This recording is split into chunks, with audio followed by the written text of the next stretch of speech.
boa tarde a todos. Iniciando aí mais um Ciência e Negócio, né, do ano de 2024.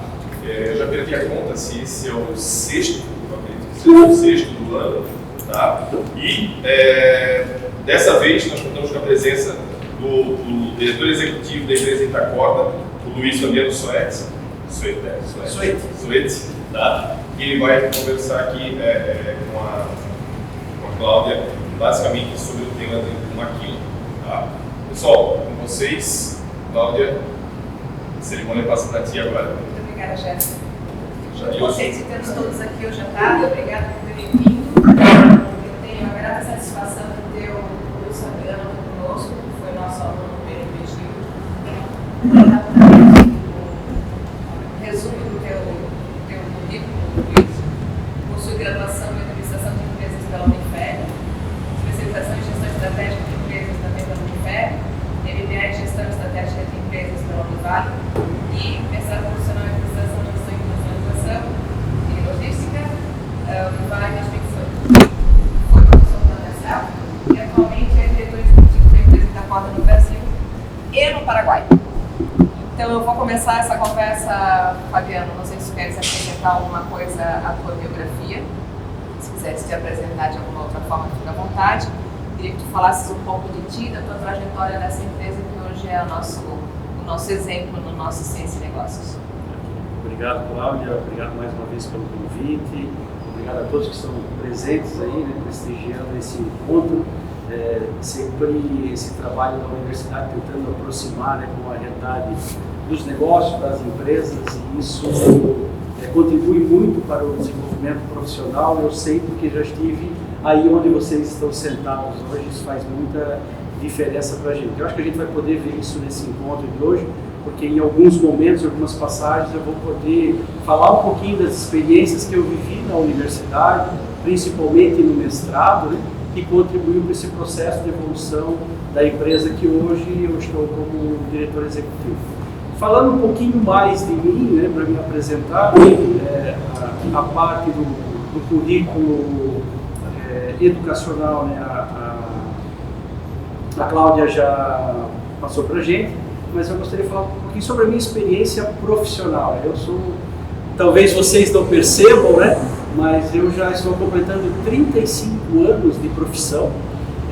Na minha época, podia assinar carteira já com 13 anos, então eu tenho ainda guardado a minha primeira carteira profissional, meu primeiro CLT com 13 anos de idade, e não era os estágios que se faz hoje, era trabalhando já 8 horas por dia. Então são 35 anos dedicados à indústria, sempre fábrica, sempre chão de fábrica. Então eu tenho muito conhecimento na minha experiência de indústria têxtil, indústria metal-mecânica, e 18 anos que eu estou na indústria do segmento plástico. Paralelo a esses 35 anos trabalhando na indústria, como a Cláudia também citou, já fui professor, né, universitário, já lecionei durante 4 anos seguidos, cursos de graduação, fui orientador de estágio, muitos estágios, muitos TCs, e também participei, lecionei alguns cursos de MBA, de pós-graduação, inclusive aqui na Univale. Infelizmente, né, seguir 2 carreiras paralelas é muito complexo, é muito difícil. A gente, conforme vai evoluindo numa carreira, vai influenciando na outra, principalmente na área industrial, sempre exigiu de mim muitas viagens, muitos trabalhos extra-horário, então consegui conciliar isso tudo. Durante 4 anos eu consegui, depois eu tive que abortar, porque a gente vai falar até sobre esse processo de internacionalização da Itacorda. Ele consumiu muito de mim para essa experiência, então eu não consegui conciliar mais as 2 áreas. Mas esse é um pouco da minha experiência profissional, né? Um pouco do que a gente desenvolveu nesses 35 anos. Acredito que eu devo ter mais uns 10 ainda pela frente de contribuição dentro daquilo que a gente vem fazendo. E, Fabiano, e na Itacorda? Conta um pouquinho pra gente como é que foi a tua trajetória na Itacorda especificamente. Muito bem, dos 35 anos que eu tenho aí profissional, praticamente a metade, 18 anos, estou completando agora em janeiro, 18 anos, são dentro da Itacorda, né? Uma empresa que, quando eu comecei a trabalhar com a empresa, era uma empresa com um pouco mais de 50 funcionários, uma empresa regional, né? Uma empresa que tinha um nicho de mercado pequeno, atendia parte do Brasil, e hoje é uma empresa que se destaca internacionalmente, é uma empresa com mais de 300 funcionários diretos, tem mais de 100 representantes espalhados no Brasil e em vários países. E iniciei na Itacorda como gerente industrial e logo depois fui promovido a diretor industrial e, por fim, diretor executivo. Hoje sou responsável por todo o planejamento estratégico da empresa, por toda a área de importação da empresa, por toda a área operacional da empresa, da gestão do Brasil e da gestão do Paraguai. Nós temos um vídeo sobre a empresa que tu vai passar. Sim, eu acho que fica melhor para a gente ilustrar um pouquinho sobre o que é Itacorda, contextualizar um pouquinho. Eu vou colocar. Fechou o acesso.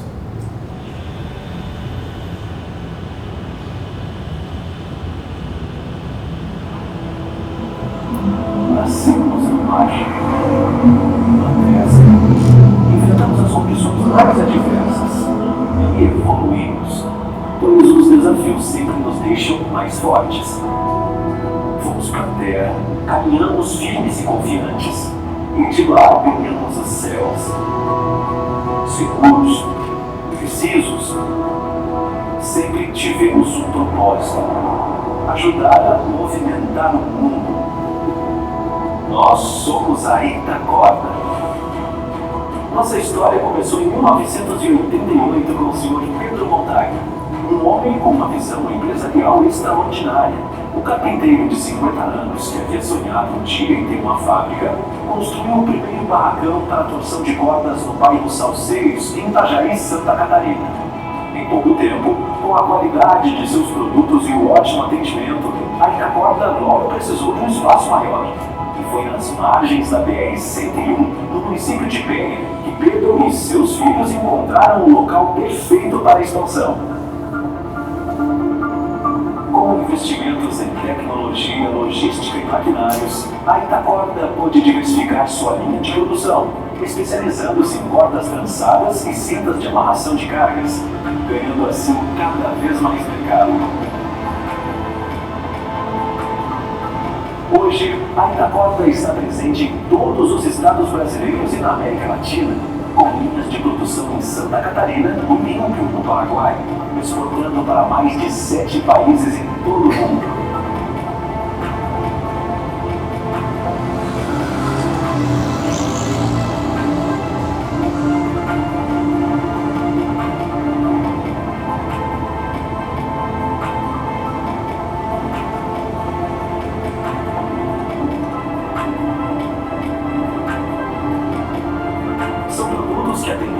Setores da economia, como transporte, náutica, indústria, agronegócios, construção civil, decoração, entre outros.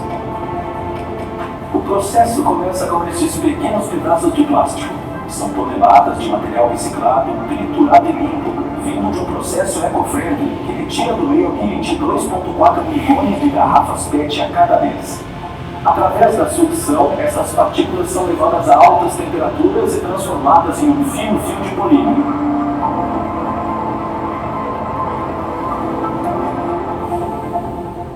Em cada linha, modernas máquinas trançadeiras vão dando forma a um produto resistente, confiável e duradouro. É aqui que a mágica acontece. Aos olhos atentos de nossos colaboradores, todo o processo é minuciosamente planejado. Organização, comprometimento e conhecimento técnico são as chaves de nossa excelente entrega.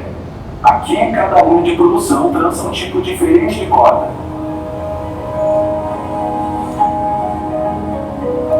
Para tanta variedade, inovamos com a implementação de um laboratório próprio para testes e controle de qualidade. Fomos pioneiros no ramo de cordarias, cintas para amarração e elevação de cargas no Brasil, ao emitirmos laudos técnicos conforme as normas brasileiras. Com uma grande produção, a Itacorda armazena seus produtos com segurança, permitindo maior agilidade entre o pedido do cliente e a entrega final. Com atendimento online e representantes dos 4 cantos do país, nosso time está sempre pronto para fornecer excelentes produtos, qualidade e bons preços. Com uma loja de fábrica, a Itacorda inovou mais uma vez, provando que é referência do ramo no país. Há 35 anos estamos inovando e trazendo até você tudo o que é necessário para movimentar a sua vida. Nos orgulhamos de fazer parte deste time. Nos orgulhamos de sermos referência no mercado de cordas, lonas e cintas de amarração.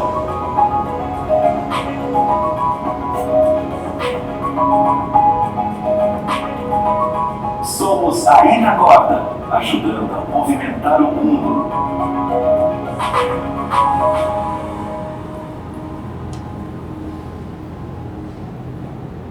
Muito bem. Muito Fica mais interessante, fácil né? contextualizar. Fabiana, nós estávamos inclusive conversando, estivemos na semana passada numa entrevista na rádio, inclusive, né, Fabiana já falou um pouco sobre a empresa. Não pensei que ele ia. Então, a Itacorda hoje já abrange grande parte do território brasileiro, né, e nós sabemos que ela hoje exporta para alguns países e importa alguns outros tantos produtos, né, que vocês inclusive não produziam. E eu queria que tu nos comentasses um pouco sobre isso. Como é que foi essa trajetória entre dominar ou abranger o mercado brasileiro até as atividades de exportação, que, como comentaste, não era uma estratégia definida ainda da empresa no início, e essa questão da importação que depois tem a ver com a ida de vocês para o Paraguai. Ok. Só terminar a contextualização da estrutura da Itacorda. Quando ela chegou aos dias atuais, hoje ela está na segunda geração. O patriarca, né, o seu Pedro Montagne, que foi o fundador, faleceu no ano passado, nos deixou. Ele está hoje sobre a gestão do conselho dos seus filhos. Os filhos saíram da administração da Itacorda, já fazem parte somente do conselho, e toda a administração é profissionalizada. É uma administração composta por 3 diretores, eu sou o diretor executivo, temos mais um diretor financeiro e um diretor comercial. Essa estrutura, lá em 2013, 2014, quando nós passamos aí por uma forte crise no mercado brasileiro, nós começamos a observar uma perda de margem de lucratividade, e era uma empresa basicamente voltada para fazer cordas. O nome Itacorda, porque ela começou em Itajaí e era para fazer corda. Depois ela se mudou para Penha e ficou só nesse nicho de mercado durante muitos anos. E a gente viu a necessidade de expandir a área de atuação. Como os nossos produtos, as cordas, elas são utilizadas nos mais diversos setores da economia, agropecuário, transporte, pesca, indústria.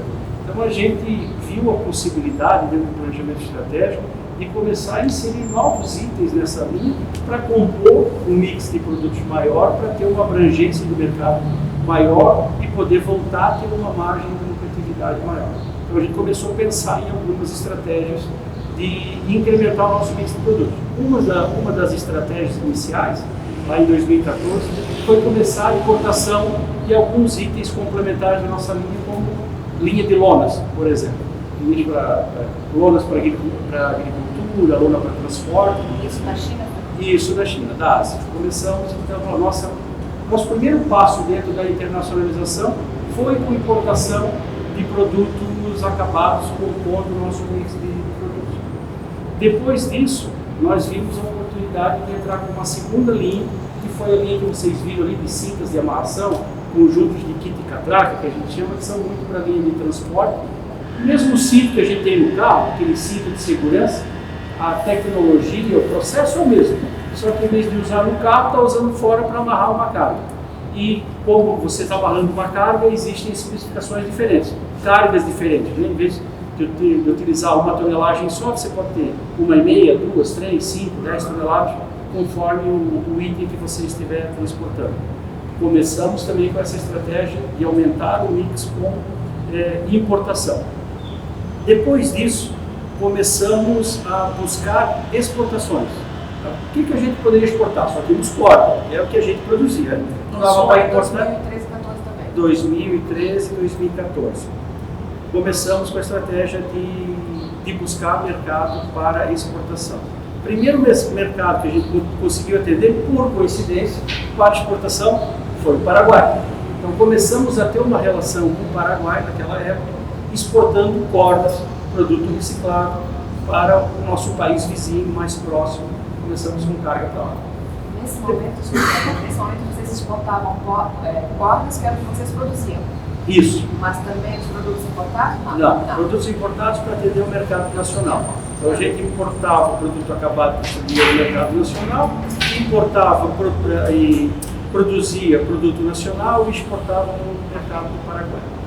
Logo depois disso a gente começou a aumentar essa relação com o Paraguai e surgiu, não lembro qual a fonte na época, a informação que o Paraguai era um país que estava desenvolvendo um projeto novo, que era o Sistema Maquila, que era um projeto para atração de investimento exterior, que seria para chamar investidores para montarem plantas produtivas no Paraguai, para fazerem sua produção lá e exportarem, o Paraguai ser uma plataforma exportadora para exportar para diversos países. Claro que, devido à nossa localização e ao tamanho do Brasil, o maior mercado consumidor seria o Brasil. Começamos esse estudo e em 2016 eu comecei um mestrado profissional aqui na Univale, o que abriu muito a minha visão, o meu leque de estudos em termos de internacionalização. Até então entendi um pouquinho, mas era pouco sobre internacionalização. Toda a minha formação era em gestão de empresas, mas não em gestão internacional de empresas. E o mestrado profissional facilitou. Uma das facilitações, dos achados aqui na Univale, foi saber que tinha parceria com a Apex, um órgão governamental, e a Apex tinha também programas dentro do seu órgão, um deles era o Think Plastic Brasil, onde a gente buscou mais informações, começou estudo com eles, e eles nos trouxeram algumas opções de parcerias para a gente começar a apresentar os nossos produtos em mercados internacionais, participar de feiras nos Estados Unidos, na Colômbia, no México, em vários países. Né? Hoje... Desculpa, Fabiano. Então, o teu processo, a tua linha de tempo do processo de internacionalização tem a ver com essa primeira experiência no Paraguai e com o suporte da Apex, que fez com que vocês fossem traçando estratégias para ter um processo de exportação, pelo menos, mais estruturado. Isso. A gente começou essa parceria, junto com o que ia estudando aqui, o que ia adquirindo de conhecimento, a gente ia traduzindo isso também para as nossas reuniões, para o nosso planejamento estratégico. E, paralelo a isso, o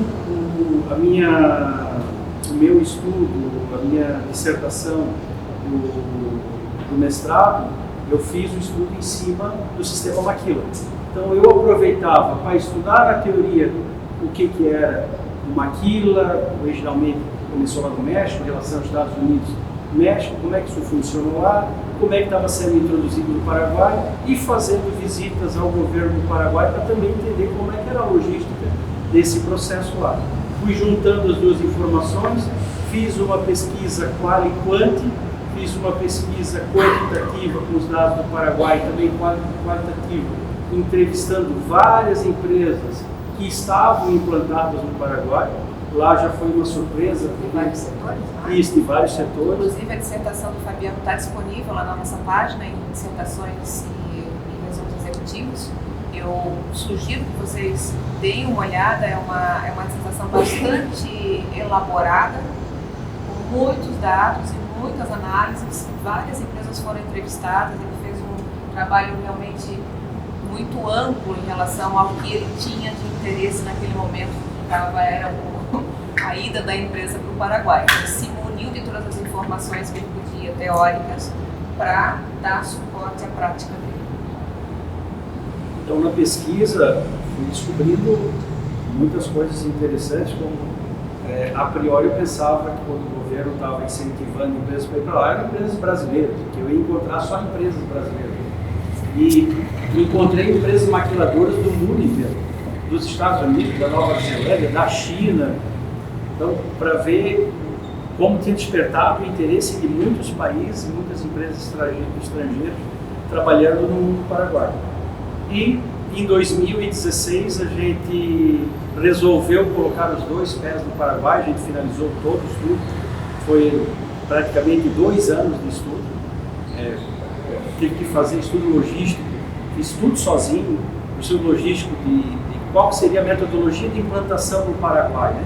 Nós vamos colocar uma planta própria com uma unidade própria, nós vamos alugar um galpão, nós vamos construir o terreno, vamos comprar o terreno e vamos construir o galpão, ou nós vamos comprar um terreno com um galpão em cima.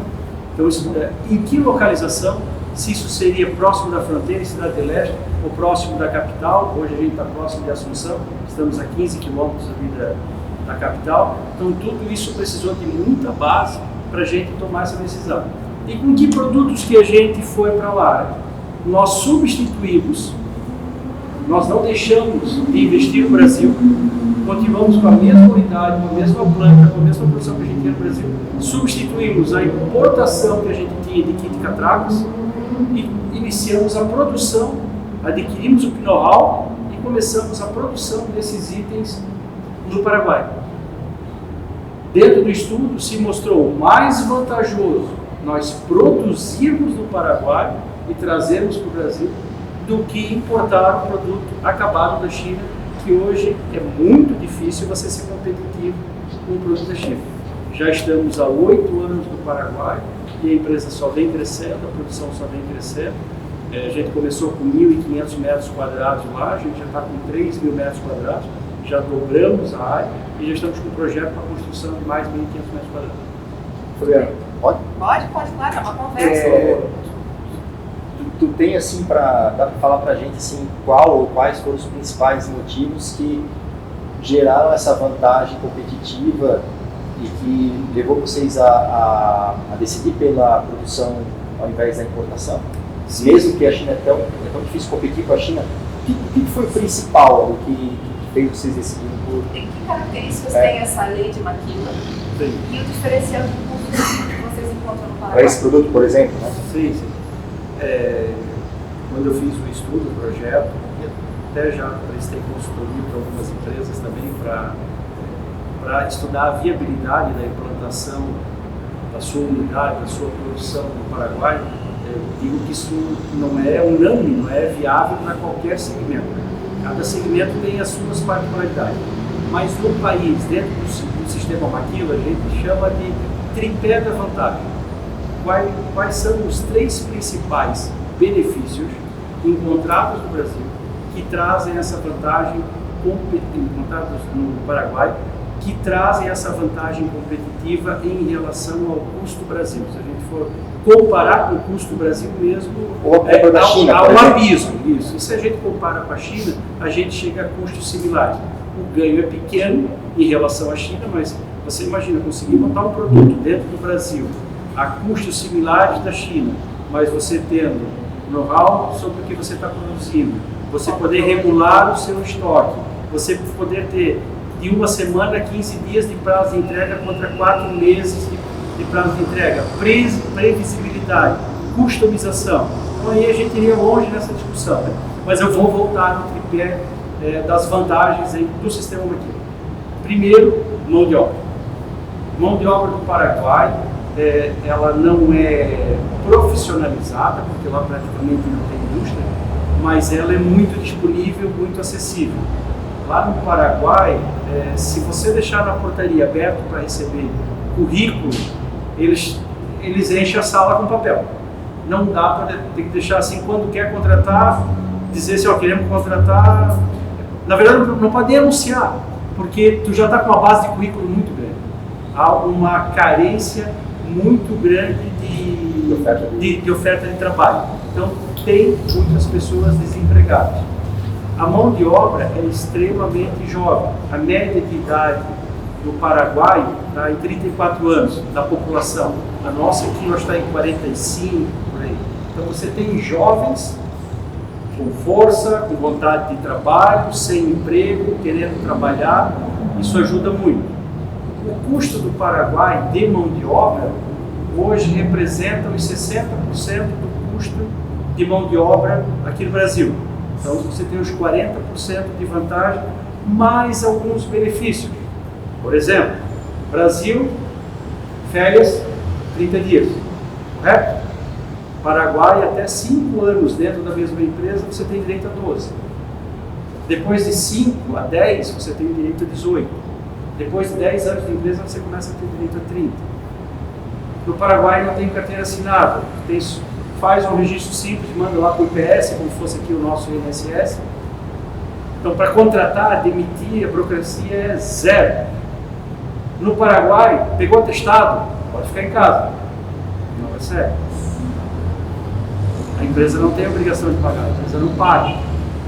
Então, vai somando tudo isso para ver no final a diferença que isso dá. No Paraguai, é o sistema antigo ainda do Brasil de carga horária. 48 horas semanal. Ou seja, trabalha de segunda a sábado, 8 horas por dia. Isso dá para a empresa 2 dias úteis a mais por mês. Coloquem na conta 2 dias a mais de faturamento por mês, quanto é que isso dá? Quanto se dilui o custo? Fabiano, deixa eu pensar um pouquinho. Será que nós conseguimos, Jailson, será que nós conseguimos fechar a janela? Está muito barulho. Não tem como. Até a página tem uma verificada. Não está fechada, mas aqui em cima tem uma abertura. Ela não é fechada para dar circulação de ar. Ah, tem a greve. Isso. Tá, desculpa, Fabiano. Nós estamos na mão de obra? Mão de obra, em breve, resumo. Segundo item do tripé são os tributos. Os Tributos. No Brasil, todo mundo sabe da carga tributária que a gente tem e efeito cascata, né? Quanto é que custa para cada empresa, quanto é que sai o sócio governo dentro da nossa empresa, né? Leva pelo menos uma fatia de 25% de tudo que você gera de riqueza, pelo menos. No Paraguai, dentro do sistema Maquila, você tem um regime de suspensão de impostos. Qual é o objetivo? Você importar matéria-prima, processar, maquilar. O que significa maquila em espanhol? É montagem, processamento. Então eles querem usar mão de obra. Quanto mais mão de obra você usar na indústria, melhor. Indústria automobilística, indústria têxtil, indústria plástica, indústria metal-mecânica, usa muita mão de obra. Então, empresas que usam bastante mão de obra têm esse benefício. Tributo. 0 tributo na entrada. Quando eu faturo, 1%. Imposto único, o IVA, que é o imposto que a gente quer implantar no Brasil aqui, né? O IVA, com escala progressiva até 2033, vai iniciar, eu acho que 2025, 2026. Vamos torcer, rezar que aprova, vamos ver como é que vai. Mas não sei qual que é a carga que vai dar aqui, 10%, 15%. No Paraguai, carga normal é 10%. Empresa maquiladora, 1%. federal, imposto federal. Isso. Então, se eu tenho suspensão de imposto, quem trabalha com importação conhece a nossa TEC, as LCMs, geralmente vai de quanto a quanto? Máximo é 35%, né? A zero é muito difícil, geralmente 6, 8, 10, 12, 14. Então você imagina importar matéria-prima e não ter custo nenhum de importação, de tributo, imposto de importação. O nosso produto que a gente importava acabado, têxtil, tinha 35% de imposto de importação. Só de imposto de importação. Quanto que isso já dá diferença em fazer no Paraguai. E o terceiro tripé é o custo da energia. Então, empresas que usam bastante transformação, maquila, que usam bastante mão de obra, bastante máquinas que consomem energia, o custo de energia do Paraguai é 25% do custo de energia do Brasil. Então, se você paga R$1 quilowatt, no Paraguai você paga 25 centavos. Junta esse pacotinho, esse triângulo, esse tripé, soma tudo, dá uma diferença gigantesca lá no final. Por mais que... Oi? ROI. Isso. Por mais que tenha um custo logístico um pouco maior, porque o Paraguai ele não tem acesso ao mar. Como é que chega a carga, o insumo no Paraguai? Tem que chegar via Argentina ou via Uruguai. Né? A Argentina e o Uruguai estão um de frente para o outro, tem o canal ali, o Rio de la Plata, e depois ele vira o Rio Paraguai, troca de navio para barcaça e sobe o rio até chegar no Paraguai. Então você tem um custo a mais de transporte de barcaça. Só que esse custo logístico é bem inferior do que esse benefício que compete. A moça lá atrás levantou a mão, queria fazer uma pergunta. É similar à questão da localização, porque é tão perto da capital. E algumas empresas, principalmente do agro, é logo após Foz do Iguaçu, então Santa Rita e outros. Então o agro acaba ficando mais, não a parte do Chaco, é a parte mais acima. E aí me chamou a atenção que vocês optaram pela parte central. É por conta da logística de chegada? Custo logístico. Vou dar alguns exemplos para você. Dentro do estudo que eu fiz, dentro da minha dissertação, também abordei isso. Quando eu fui pesquisar a localização, né, como montar a empresa? O Paraguai é imenso, né? O Paraguai é imenso, é o tamanho imenso, né? Entre aspas. É o tamanho de Santa Catarina, tem 7 milhões de habitantes. É muito similar ao nosso país, só que ele não tem acesso ao mar. Onde é que nós vamos colocar? Quando eu fiz a pesquisa, pensava também inicialmente que a maioria das empresas estavam localizadas em Cidade Leste. Encontrei a realidade que estava 50-50, metade Cidade Leste, metade próximo da capital. Por quê? Comecei a fazer esse questionamento nas empresas, perguntar e comecei a fazer cálculos logísticos. Como o Paraguai não tem muita indústria, um dos exemplos é que muita carga passa do Brasil, o Brasil exporta para o Paraguai, vai caminhão fechado até na capital, 350 quilômetros depois de Cidade Leste, vai para Assunção. Como não tem muita indústria lá, esses caminhões voltam como? Vazios, é frete de retorno, praticamente não tem custo. Então, quando comecei a fazer cotação, perguntar, tá, mas se eu fizer um frete de uma carga fechada de Assunção para Santa Catarina, qual é o preço que vocês me fazem? Se eu fizer de Cidade Leste para Santa Catarina, o preço era o mesmo, o custo do frete era o mesmo, mas em contrapartida, a minha matéria-prima vai chegar em Assunção, eu vou ter que trazer ela para a Cidade Leste. O custo para trazer a minha matéria-prima de Assunção para a Cidade Leste era metade do meu custo logístico de Assunção para trazer para cá. Então eu teria 50% a mais de custo logístico, no meu caso. Então só ali eu já ia economizar um monte. Outra, para nós, outra estratégia, usar o Paraguai como plataforma exportadora.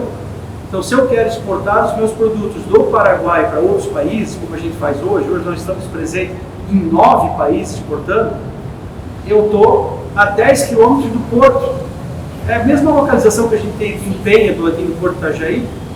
Meu produto sai da planta e vai para o porto e dali vai para fora. Se eu estivesse em Cidade Leste, ou eu teria que atravessar, vir para o Brasil, Paranaguá, trazer para algum porto, ou São Francisco, trazer para cá, ou eu teria que levar via caminhão também 350 quilômetros dentro do Paraguai até Assunção, para daí usar o porto, barcaça, para daí eu sair com a minha mercadoria de lá. Então, todas essas estratégias e todos esses custos logísticos contribuíram para essa decisão, para a gente optar por ficar lá. Outra coisa, ficar próximo do governo. O governo federal do Paraguai está ali. Centralizado, né? Totalmente. Isso. Então, eu tive acesso, quando a gente começou a conversar, eu tinha acesso aos ministros. Eu fui lá e conversei, né? O ministro que estava em exercício, o Gustavo Leite, fui atendido na sala dele. Será que eu consegui, com o tamanho da nossa empresa aqui, eu conseguiria isso aqui no Brasil?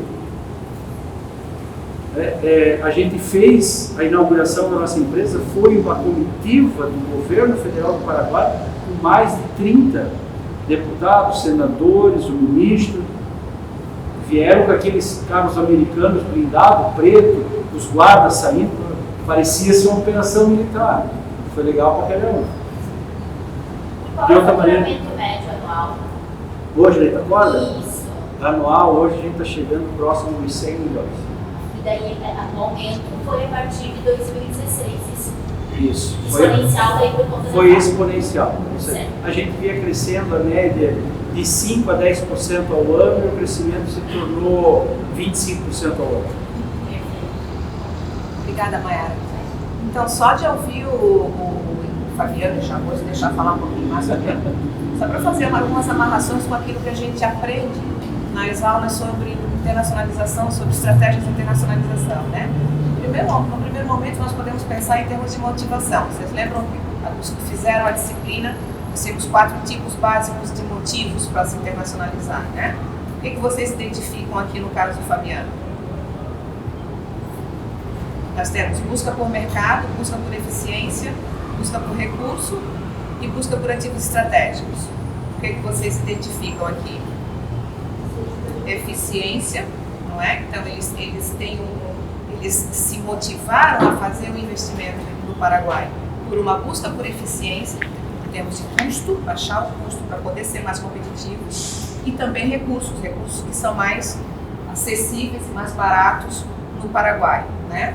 Depois nós temos a questão da localização, né? Que começa com a escolha do país. Ele primeiro vislumbrou o Paraguai por uma questão também dessa promoção que estava sendo feita em termos de lei Maquila, e depois aonde dentro do país. Na época nós estudamos também montar uma empresa na China, então a gente fez o estudo paralelo. Ótimo. E o que fez com que vocês decidissem não ir para a China? A proximidade... Proximidade geográfica, proximidade cultural. E a logística também, então, né? Logística. Sim, por isso que eu estou falando, proximidade cultural, proximidade logística, tudo isso influencia. E outra coisa tem a ver com a decisão de fazer investimento estrangeiro direto ao invés de manter importação e exportação, que tem a ver com o controle. Lembram que ele falava que é muito melhor para a empresa ter o seu controle de estoque, a maneira como produz, a maneira como comercializa o produto, que ao invés de vir da China, agora está sendo produzido dentro da empresa. Então houve um processo de internalização daquilo que antes era feito por meio do mercado, né? E por último, as instituições. Claro que o ambiente institucional na China é muito mais diferente do que é no Brasil e diferente do Paraguai. O Paraguai é muito mais facilitado por essa proximidade com o governo, que acaba fazendo com que a empresa tenha acesso a informações privilegiadas e seguras e transparentes, de alguma forma, que não passam por intermediários, que faz com que a operação seja mais, com menos risco, né? Que tenha menos riscos na operação. E Fabiano, daqui para frente, qual é a perspectiva? Olha, antes de passar daqui para frente, a gente tem um projeto dos pontos fortes do que deu certo. Mas a ideia é ter um case. Ótimo. O que deu errado, o que vocês planejaram e não atingiram, o que vocês desejavam e não aconteceu, o lado não tão bom, o que teve nesse sentido também. E outra, de certa forma, colocasse vários argumentos de vantagens de lá em relação aqui. O quanto que, depois de acontecendo lá, da planta daqui foi transferido para lá. Por que não foi toda então, a produção toda para lá, dado os benefícios todos que lá tem? Não é exatamente isso, não. Um dos fatores que a gente sempre analisa são os fatores de risco, né? Você não colocar todos os ovos na mesma cesta, né? Hoje a gente tem uma planta aqui que trabalha exclusivamente com itens recicláveis. Então a gente tem uma gama hoje de fornecedores muito grande no Brasil. Tamanho de mercado, você conseguir o material reciclável é muito mais fácil. No Paraguai isso seria muito mais difícil. Nós temos o risco sempre em câmbio. Se o câmbio muda muito, tu pode ter problemas com a sua operação. Então jogar todo o peso no mar e deixar o outro descoberto pode gerar um problema grande para a gente. Desde 2015 para cá, a estratégia de internacionalização por exportação está presente em 9 países, tem sido muito positiva pelo fato que o câmbio está positivo para a exportação. A gente saiu lá, acho que 2011, 2012, o dólar 2,50, 3, para estar agora 5,70, 5,80, 6, é uma diferença muito grande. Então, tu tens uma margem muito maior de negociação no mercado externo do que se tivesse um câmbio desfavorável. Então, um risco, balancear esses riscos. Outro risco é o governamental, né? Hoje, tu tem 2 países que têm uma boa relação, amanhã ou depois muda um governo e a relação pode se complicar, pode sair alguma decisão negativa por isso a estratégia de tentar atender vários países. Se a gente tiver um problema com um país, eu tenho outros para poder amparar a empresa. Se amanhã Brasil e Paraguai tiver algum problema, eu estou com 50% do meu investimento lá, eu vou ter que direcionar isso mais para outros países, até talvez a situação normalizar. Em relação a que não deu certo, olha, eu vou ter que cavar bem, assim, tentar. O que não deu certo. Não necessariamente que não deu certo, mas o que, de certa forma, foi projetado de um jeito, apresentou dificuldades maiores do que projetado, algo nesse sentido também. Talvez a ideia de inicialmente para a Cidade Leste, que não era o esperado, a cidade mudar para a capital, mas... Então, não, isso estava tudo dentro do estudo ainda, né? Não chegou na operação, né? Mas eu penso assim em operação, depois que a gente decidiu, depois que a gente notou uma dificuldade, posso falar para ti a dificuldade de treinamento, como eu disse, né, a mão de obra não tem experiência nenhuma, então a gente teve no início um trabalho bastante forte, árduo, de levar profissionais do Brasil para lá, passar 15 dias dando treinamento, acompanhando, trazer inclusive funcionários do Paraguai para receber treinamento no Brasil e voltar para o Paraguai. Então, nos primeiros 2 anos a gente teve essa dificuldade de adaptação. Teve que expatriar muita gente lá? Não, a gente expatriou uma pessoa no início e hoje eu não tenho mais nenhum brasileiro trabalhando lá. Eu vou uma vez por mês para o Paraguai, mas trabalhando 100% com mão de obra paraguaia, desde gerência até mão de obra operacional, 100% paraguaio. Tá. Pode finalizar. Eu não sei se respondi o teu questionamento, mas eu falei, eu teria que tentar buscar que mais assim, dificuldades que a gente teve. Eu lembro agora do treinamento, que a gente teve um pouco no início, mas o restante foi fluindo bem dentro daquilo que a gente planejou, que a gente programou. Até em alguns momentos sempre superou até as expectativas e a gente teve que acelerar alguns investimentos para poder suprir essa necessidade. O que talvez seja um fator negativo, é claro que no Brasil também, nesses últimos anos, se a gente pegar os últimos 10 anos, é claro que sempre tem movimento da concorrência, né? Vai aumentando os concorrentes, então talvez a margem que tinha lá também vai diminuindo um pouco, né?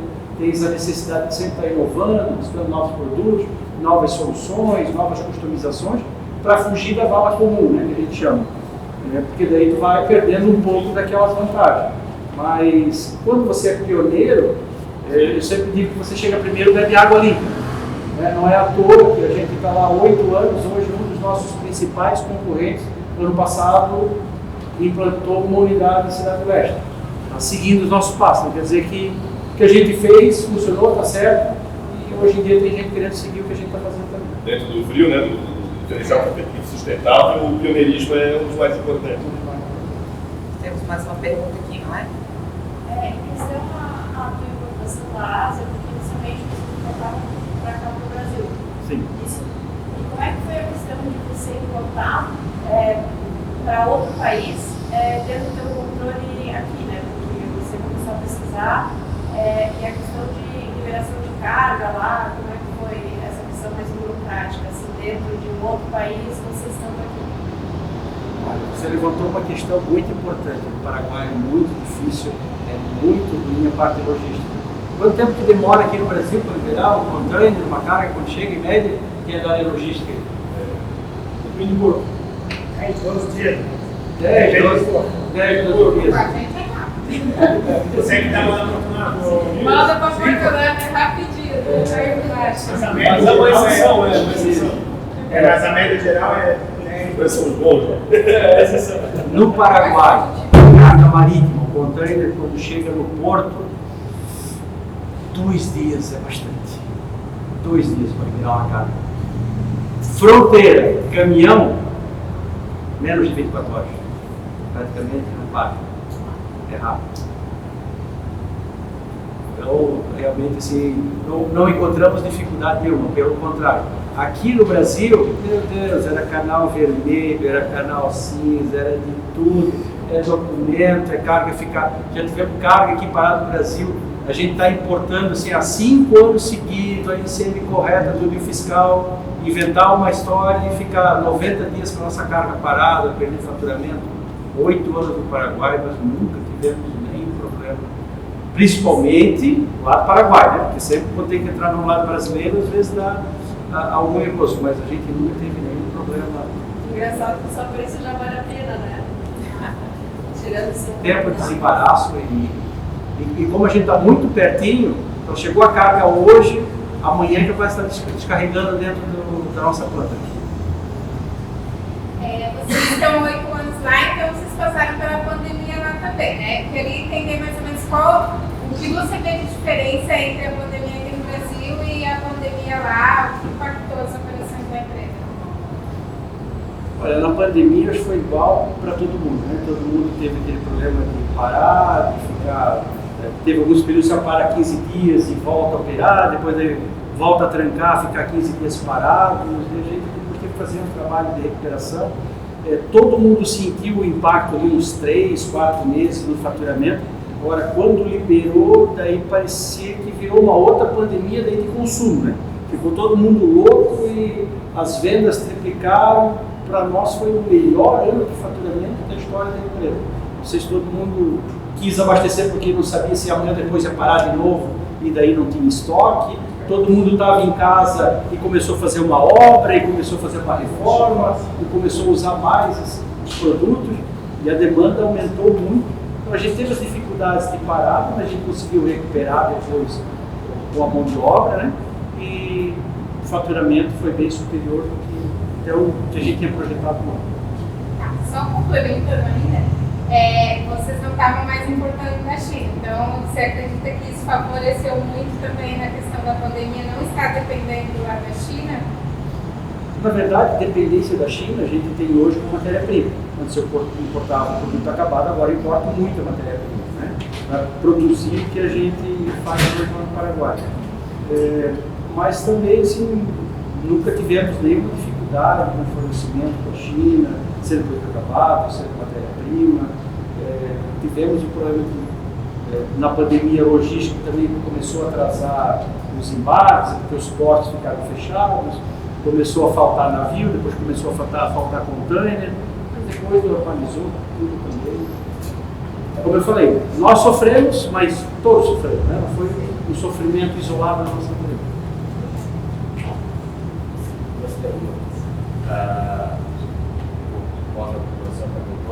A mão de obra qualificada, se é difícil ou não. E a minha outra pergunta é em relação a essa proximidade que vocês tiveram lá com ministros, né, com órgãos do governo.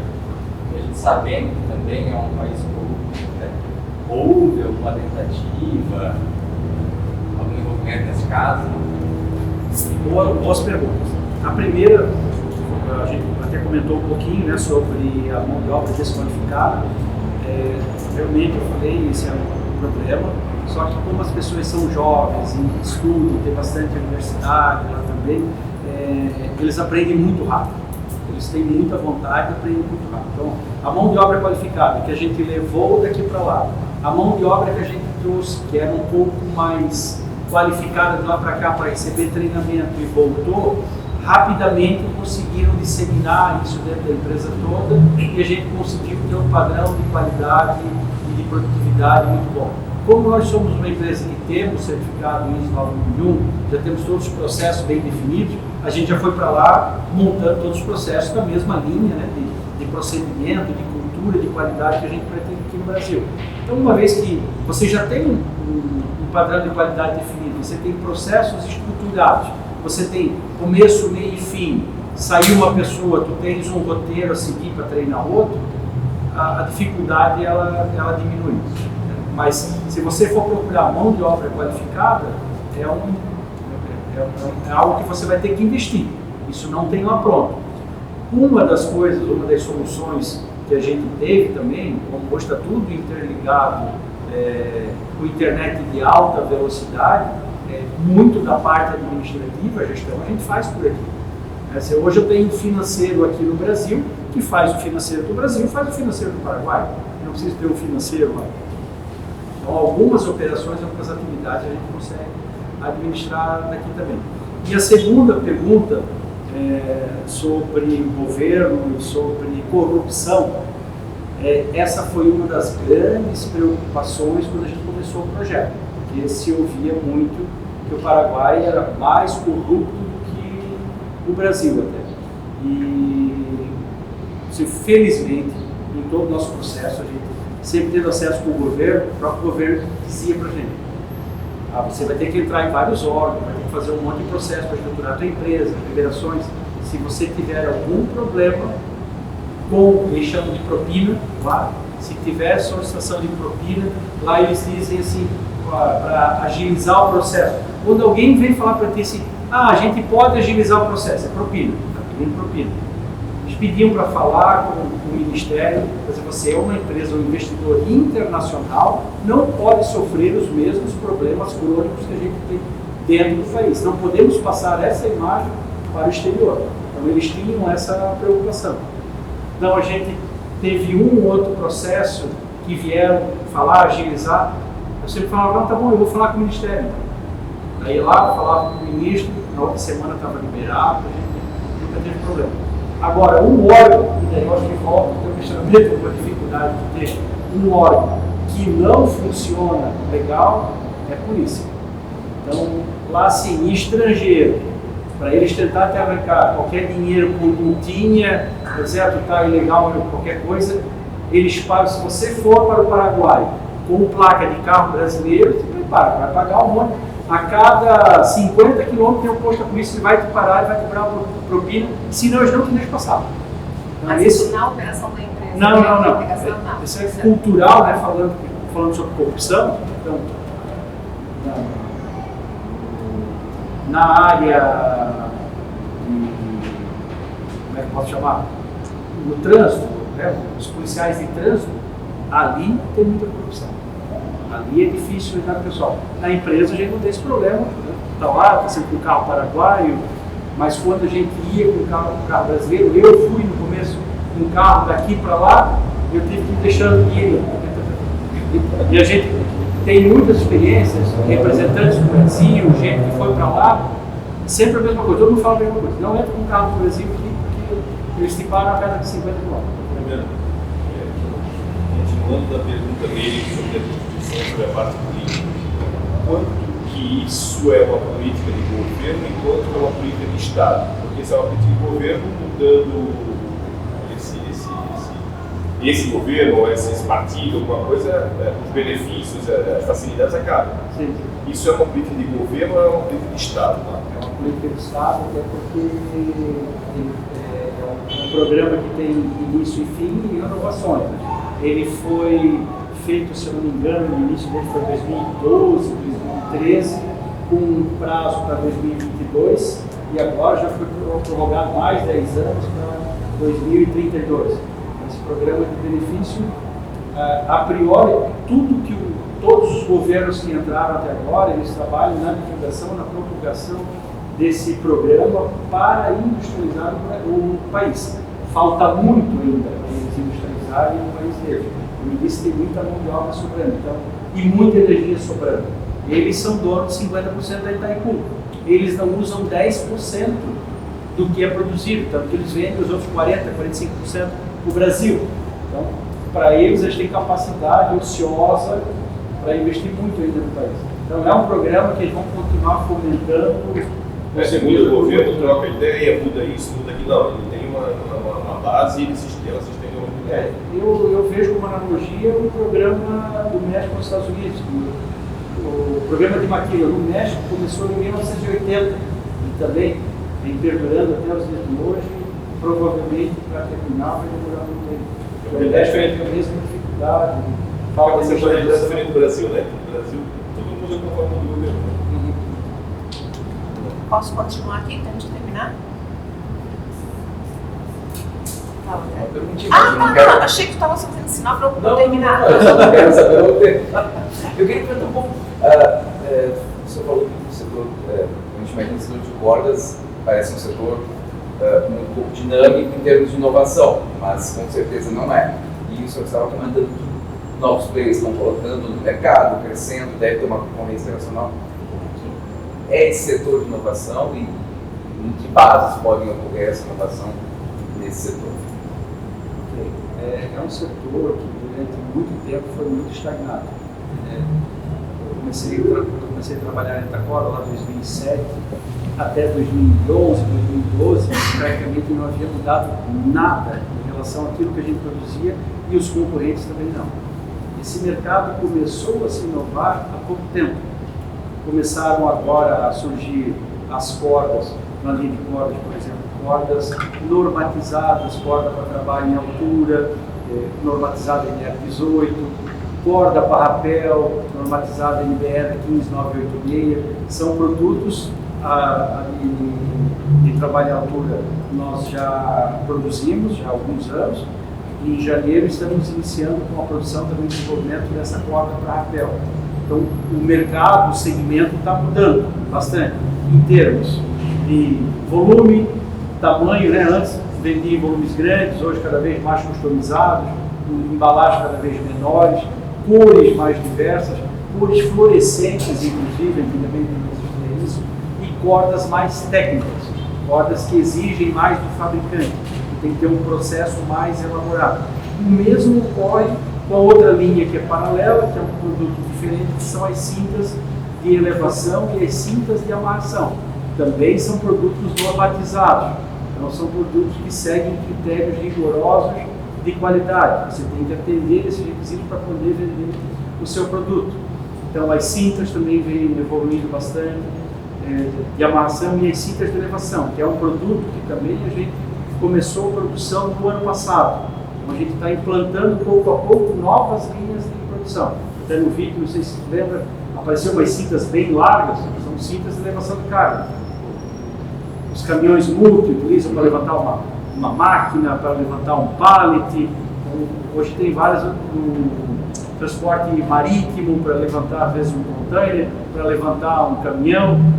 Ano passado, eu não sei se vocês viram, saiu aqui, foi do Porto de Navegantes, um caminhão que eles estavam descarregando, o caminhão valia um guindaste gigante, ele valia mais de 50 milhões, e estavam levantando, suspendendo ele, e uma cinta se soltou, e o caminhão caiu de cima, dentro do navio, deu um prejuízo desgraçado, e daí estava uma discussão de quem que era a responsabilidade. Não era a cinta nossa. E fique claro. E que fique claro. Se para corda não caiu. Mas hoje a gente tem um departamento voltado para desenvolvimento de produtos, que a gente não tinha. Nós temos um contrato desde faz 2 anos. Que a gente tem a área que eu fazia sozinho, hoje a gente tem uma área também de desenvolvimento de produtos. Nós temos também um contrato com empresa terceirizada, que também trabalha com desenvolvimento de produtos, também está trabalhando para a gente em paralelo, e também com empresa também terceirizada com empresa de marketing, para a melhoria, comunicação, estudos do mercado. A gente está investindo bastante em inovação nos últimos anos. Obrigado. Antes de eu continuar, querem fazer mais alguma pergunta? Sim, claro. Ardigol, Como é que você está? muito feliz de vê-lo. Eu também estive mesmo. Olha só, você acabou de comentar algo agora sobre o mercado, né? E inclusive entrou no aspecto da comunicação.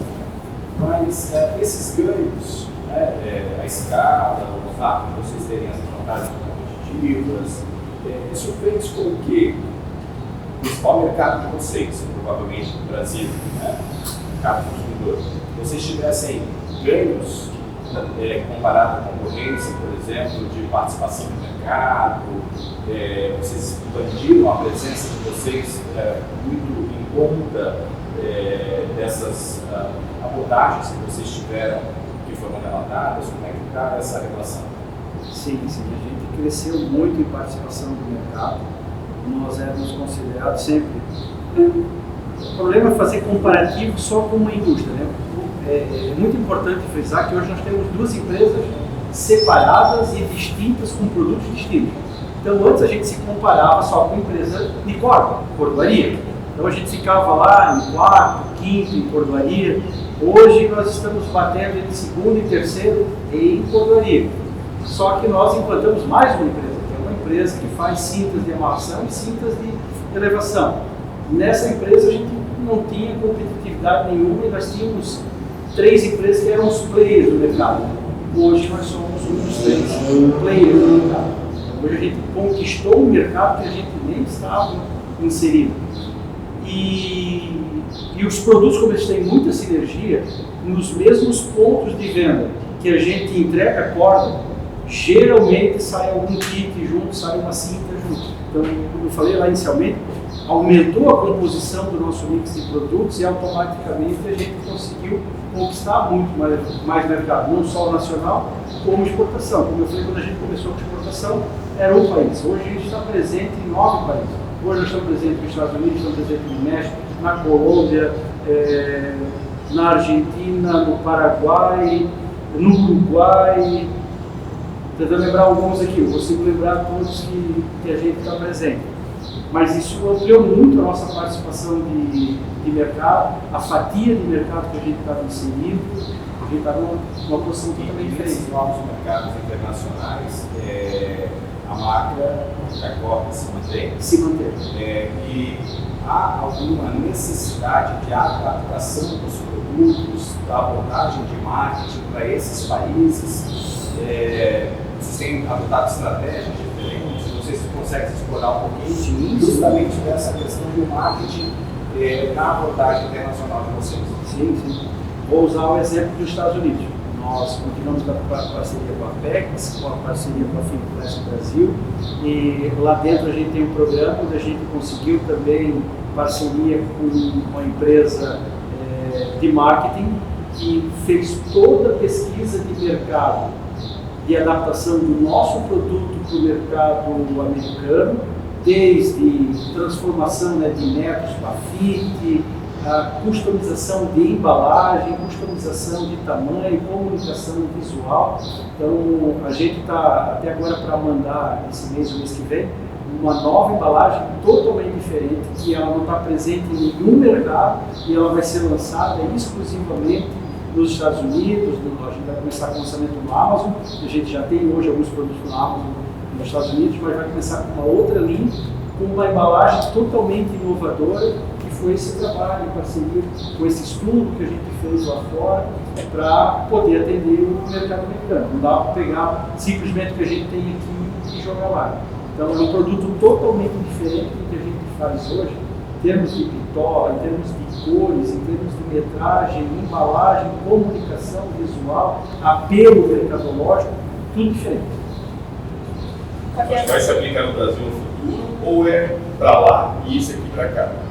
Há uma grande tendência de a gente replicar isso aqui depois, mas a gente vai usar como laboratório no mercado americano, que a preocupação até assim, quando a gente estuda o mercado americano, ele é assustador, né?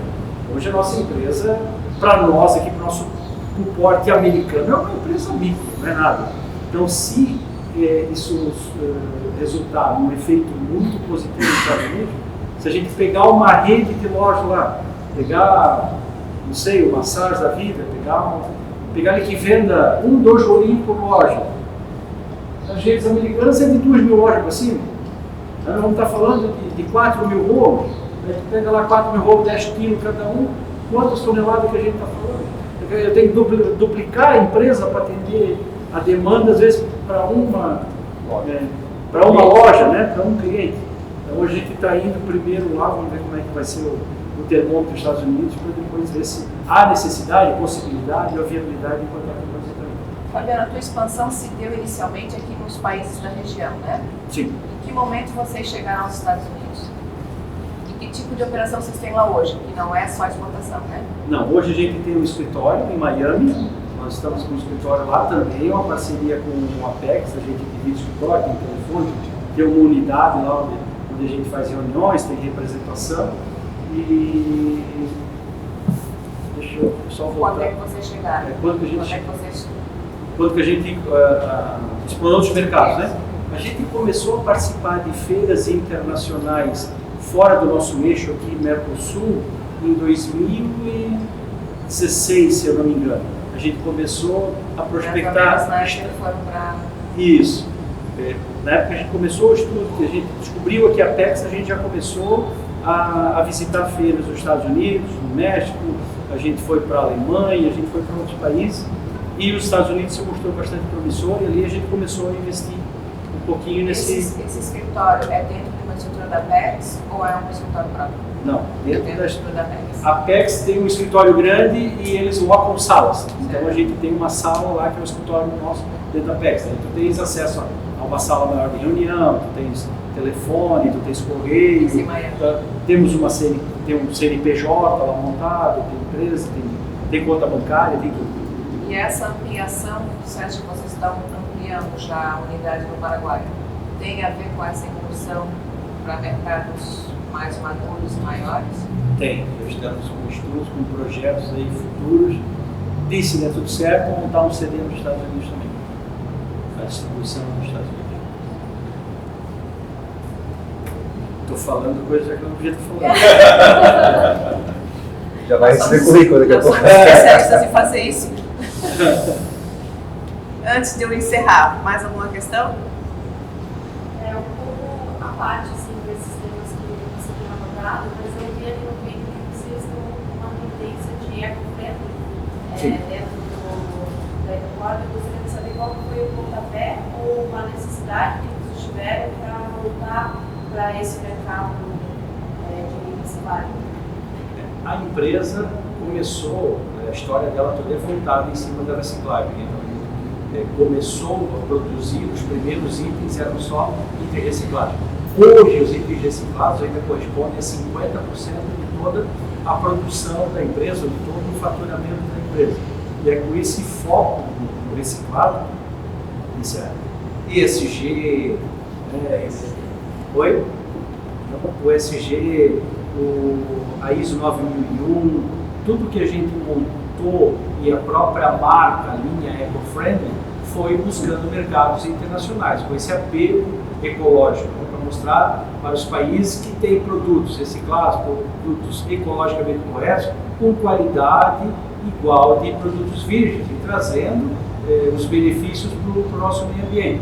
Por isso que todo o nosso desenvolvimento dos Estados Unidos, essa marca, embalagem, tudo diferenciado, foi em cima da linha Eco-Friendly. Foi o primeiro promocionar essa linha que a gente produz no Brasil. E aí, aproveitando essa pergunta, que era o que eu estava deixando para o final, né? Vocês têm esse apelo Eco-Friendly. E junto com a marca de vocês, existe algum apelo relacionado ao fato de ser brasileira? Ou vocês não usam a imagem do Brasil como estratégia de marketing? Metade das feiras que a gente participa hoje são junto com a Apex, em conjunto com a Think Plastic Brasil.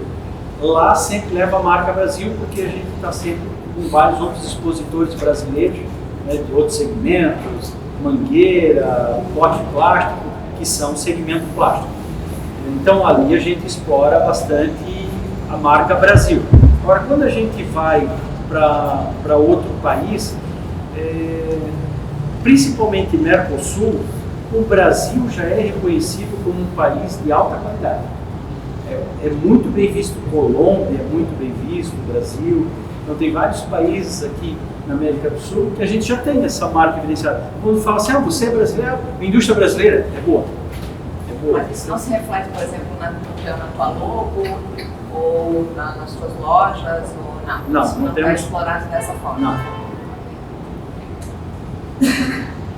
Muito interessante nossa conversa de hoje, hein? Eu acho que nós vamos ter que trazer o Fabiano mais vezes. Aliás, ele já está convocado para vir conversar com a minha turma de Global Markets, lá com os meus alunos de intercâmbio, para conhecerem também um pouco esse caso da nossa empresa itajaiense. E quero agradecer, então, Fabiano, a tua disposição e disponibilidade. Obrigada por ter aceito esse convite, por estar sempre conosco aqui, compartilhando as suas experiências. Agradecer a presença de todo mundo aqui. Obrigada por terem vindo, por terem participado. E até uma próxima.